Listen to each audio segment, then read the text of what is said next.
So I'm gonna try to make this story short and sweet, but y'all aren't gonna believe this. Just a little background first. About 7 years ago, I was dating a girl and accidentally got her pregnant pretty early on in the relationship. 10 months later, we had a little boy. About a year after he was born, we broke up. She's from Oklahoma. That's where all her family is. And we were living in Florida. So she goes back up to Oklahoma after the breakup and takes my son with her. I'll make a long story short here. If you want more details, it's pinned on my page. Put in a nutshell, she basically kidnapped my son against court orders. I even made new social media accounts, got a new phone number multiple times trying to reach out to her, and I was just blocked every time. I drove from Florida to Oklahoma City a couple times for court. Anyways, like I said, that story is pinned on my page already. So at some point I ended up feeling like I just run out of options. I got really depressed. I didn't know what to do or how to handle it. And I made a decision that a lot of people thought was stupid. I remember standing in the kitchen with my mother telling her that I was going to quit my job and do music full time, and that I was going to get my voice on the radio so that she could not ignore me. And my mom supported the idea, but she thought I was crazy, I think, at the same time. This was like 5.5 years ago. So I quit my job, started playing gigs in these bars, went up to Nashville, met with some important people, and they told me that I would never get on the radio unless I had a record deal.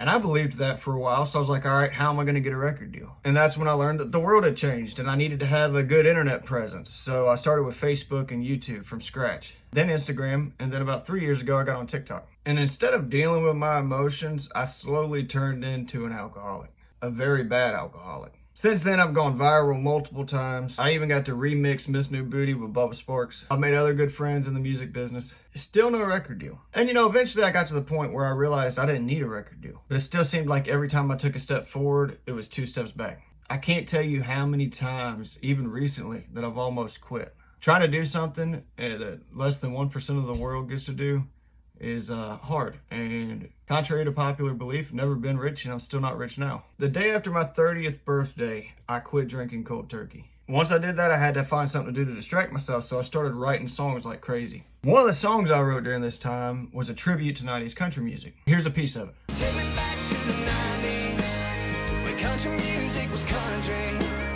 and every song told a story.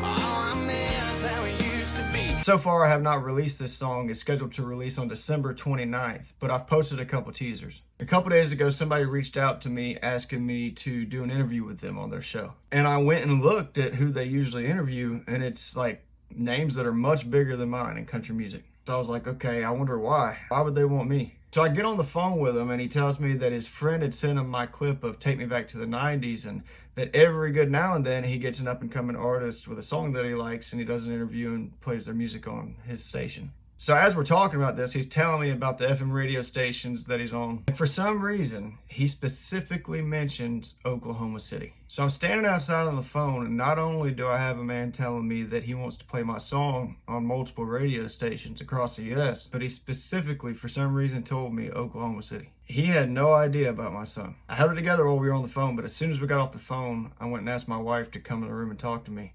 And I just broke down in tears. That phone call was better than somebody calling me and telling me I could play the Grand Ole Opry. After this, I don't care if I ever get rich. I'm going to do that interview. I'm going to talk about my son, and my voice is going to ring through that city, and that's just going to be a huge step towards me finding him. I almost gave up. I've got a wife and a baby on the way, and I just was like, man, I can't keep doing this because I don't want to put us in a position where we struggle financially. I've been going back and forth in my head with it for a while. But for my son's mother, if you're watching this right now, the jig's about to be up. I'm sure you thought if you ignored me long enough and acted like I didn't exist that I'd go away. But you can't ignore me and act like I don't exist when I'm on the radio.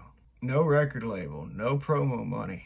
I've never put a dime into social media. For all y'all that follow me and share my videos and like my videos, man, it means the freaking world to me. Thank you. All right, here's some of the song coming to an FM radio near you, especially if you're in Oklahoma City. Now you ain't heard a good song till you heard Brooks and Dunn sing about that neon moon. Oh, King George says you'll still make Cheyenne, even if she breaks up with you. Oh, come on down to the Chattahoochee where you hear that thunder roll.